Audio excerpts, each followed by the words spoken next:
Hello and welcome back to the listeners. You are listening to Mahatma Gandhi Letters, an approach to understand Mahatma Gandhi's life through the letters and articles that he has written. As we all have read articles of Gandhi in London in earlier episodes, here we read an article called On His Way Home Again to India.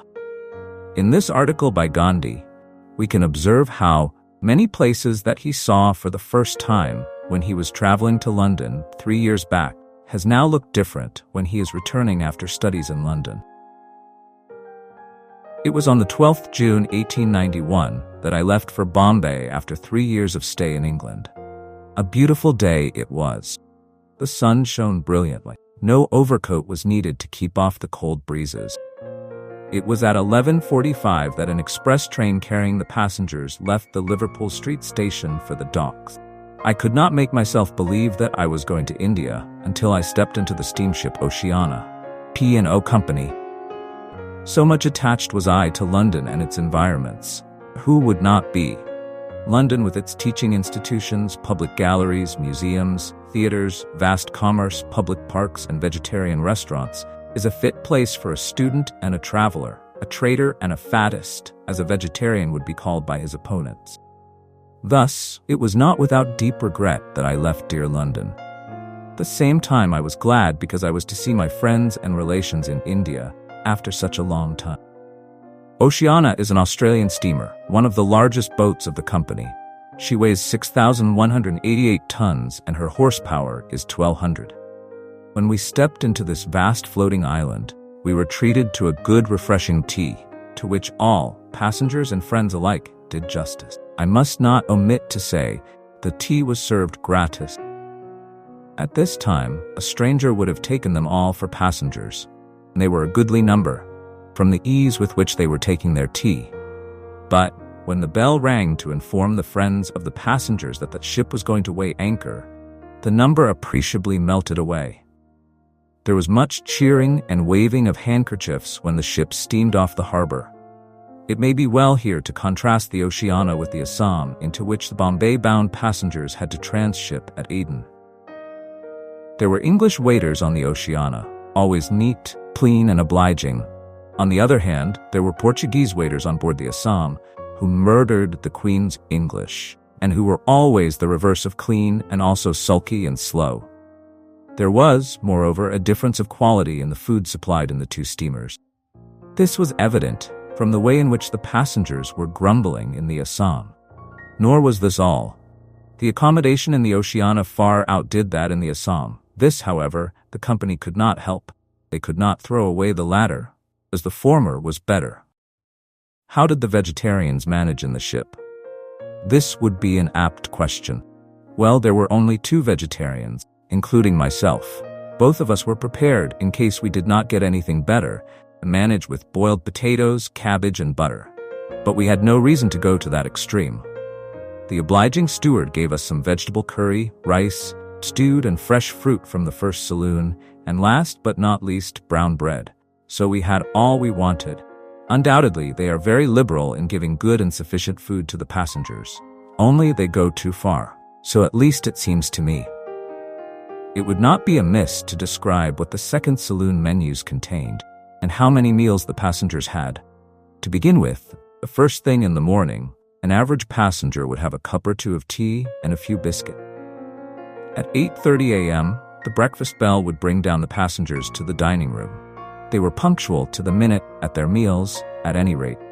The breakfast menu generally contained oatmeal porridge, some fish, chop, curry, jam, bread and butter, tea or coffee, etc. Everything ad libitum. I have often seen passengers take porridge, fish and curry, bread and butter, and wash down with 2 or 3 cups of tea. Hardly had we time to digest the breakfast when, bang! It was the dinner bell at 1:30 p.m. The dinner was as good as breakfast. Plenty of mutton and vegetables, rice and curry, pastry, and whatnot. 2 days of the week, all the second saloon passengers were served with fruit and nuts in addition to the ordinary dinner. But this too was not sufficient. The dinner fare was so easily digestible that we wanted a refreshing cup of tea and biscuits at 4 p.m. Well, but the evening breezes seemed so soon to take away all the effect of that little cup of tea that we were served a high tea 55 at 6:30 p.m. Bread and butter, jam or marmalade or both, salad, chops, tea, coffee, etc. The sea air seemed to be so very salubrious that the passengers could not retire to bed before taking a very few, only 8 or 10, 15 at the most, biscuits, a little cheese, and some wine or beer. In the light of the above, are not the following lines too true? Your belly is your God, your stomach is your temple, your paunch is your altar, your cook is your priest. It is in the cooking pots that your love is inflamed, it is in the kitchen that your faith grows fervid, it is in the flesh dishes that all hope lies hid. Who is held in so much esteem with you, as the frequent giver of dinner, as the sumptuous entertainer, as the practiced toaster of health? The second saloon was pretty full of passengers of all sorts. There were soldiers, clergymen, barbers, sailors, students, officials, and maybe adventurers. There were 3 or 4 ladies. We beguiled our time chiefly in eating and drinking. The rest of the time was either dozed away or passed in chatting, at times in discussing, in playing games, etc. But after 2 or 3 days, the time between the meals seemed to hang heavy in spite of discussions and cards and scandals. Some of us really warmed to the work and got up concerts, tugs of war, and running races for prizes. One evening was devoted to concerts and speeches. Now I thought it was time for me to poke my nose in. I requested the secretary of the committee, who managed those things, to give me a quarter of an hour for a short speech on vegetarianism. The secretary obligingly nodded consent to my request. Well, I made grand preparations. I thought out, and then wrote out and rewrote the speech that was to be delivered. I well knew that I had to meet a hostile audience, and that I should take care that my speech did not send my audience to sleep. The secretary had asked me to be humorous. I told him that I might be nervous, but humorous I could not be. Now, what do you think became of the speech? The second concert never came off, and so the speech was never delivered, to my great mortification. I fancy it was because no one seemed to enjoy the first evening. We had no Pattis and Gladstones in the second saloon. However, I succeeded in discussing vegetarianism with 2 or 3 passengers who heard me calmly and answered in effect, "We grant you the argument, but so long as we feel happy on our present diet, never mind about our being dyspeptic at times, we cannot give it a trial." One of them, seeing that my vegetarian friend and I got nice fruits every day, did give the VEM diet a trial. The chop was too great a temptation for it. Poor man. Moreover, as an instance of affability between passengers and of politeness on the part of the first saloon passengers, the second saloon passengers were often invited to witness the theatricals and dances that they got up from time to time. They had some very nice ladies and gentlemen in the first saloon, but it would not do to have all play and no quarrel, so some of the passengers thought fit to get drunk. Beg your pardon, Mr. Editor, they got drunk almost every evening, but this particular evening they got drunk and disorderly. They, it seems, were discussing with one another over a glass of whiskey when some of them used improper language. Then followed a fight of words culminating in a fight of blows. The matter was reported to the captain. He reproved these pugilistic gentlemen, and ever since then we had no more rows. Thus, dividing our time between eating and amusements, we moved onward. After 2 days' voyage, the steamer passed by but did not touch Gibraltar. This caused much disappointment, mostly among smokers who wanted to get tobacco duty-free in Gibraltar, as some of us had entertained a hope the steamer would cast anchor. The next place reached was Malta. It being a coaling station, the steamer stopped there for about 9 hours. Almost all the passengers went ashore. Malta is a beautiful island, without the London smoke. Construction of houses is different. We had a look round the governor's palace. The armory is well worth a visit. Napoleon's carriage is on view there. You see there some beautiful paintings too. The market is not bad, fruit is cheap, cathedral is magnificent. We had a nice drive of about 6 miles to the orange garden. There you see some thousands of orange trees and some ponds with goldfish. The drive was very cheap, only cents $6. What a wretched place Malta is for beggars. You cannot go along the road quietly without being pestered by a crowd of dirty-looking beggars. Some would offer to be your guides. Others would offer to take you to shops where you could buy cigars, the famous Maltese sweet nougat. From Malta, we reached Brindisi. It is a good harbor, and that is all.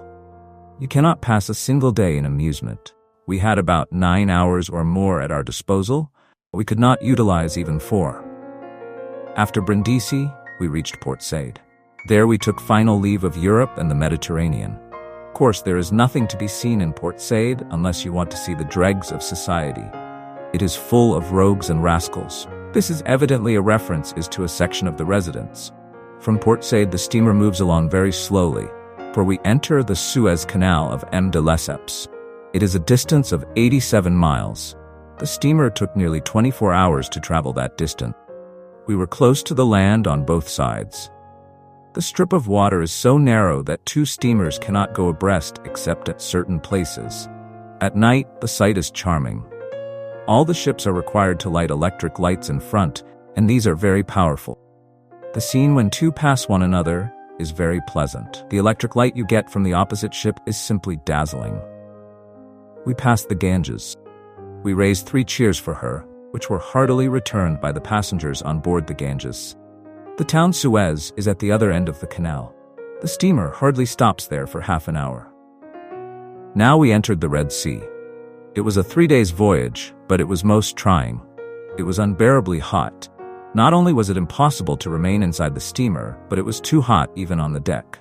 Here, for the first time, we felt that we were going to India to face the hot climate. We had some breezes when we reached Aden. Here we, the passengers for Bombay, had to transship into the Assam. It was like leaving London for a miserable village. The Assam is hardly half as big as the Oceania. Misfortunes never come single. With the Assam, we had a stormy ocean because it was the monsoon season. The Indian Ocean is generally calm, so during monsoon, it is stormy with a vengeance. We had to pass 5 days more on the waters before we reached Bombay. The second night brought the real storm. Many were sick. If I ventured out on the deck, I was splashed with water. There goes a crash. Something is broken. In the cabin, you cannot sleep quietly. The door is banging. Your bags begin to dance. You roll in your bed. You sometimes feel as if the ship is sinking. At the dinner table, you are no more comfortable. The steamer rolls on your side. Your forks and spoons are in your lap, even the cruet stand and the soup plate. Your napkin is dyed yellow and so on. One morning I asked the steward if that was what he would call a real storm, and he said, "No, sir, this is nothing," and, waving his arm, showed me how the steamer would roll in a real storm. Thus tossed up and down, we reached Bombay on July 5th. It was raining very hard, and so it was difficult going ashore. However, we reached the shore safely and bade goodbye to the Assam. What a human cargo was on the Oceania and the Assam! Some were going to make fortunes in Australia in high hopes. Some, having finished their studies in England, were going to India in order to earn a decent living. Some were called away by a sense of duty. Some were going to meet their husbands in Australia or India, as the case may be. And some were adventurers who, being disappointed at home, were going to pursue their adventures God knows where. Were the hopes of all realized? That is the question. How hopeful, yet how often disappointed, is the human mind? We live in hopes. Dear listeners, this is how the article On His Way Home Again to India by Mahatma Gandhi ends. This article was published in the journal The Vegetarian, 16th April 1892. In the next episodes, we read challenges that Gandhi faced in India as a Western-influenced young and how he got a chance to connect to South Africa. Thank you for listening to Mahatma Gandhi Letters. This is an approach to understand Gandhi's life through the letters and articles he has written.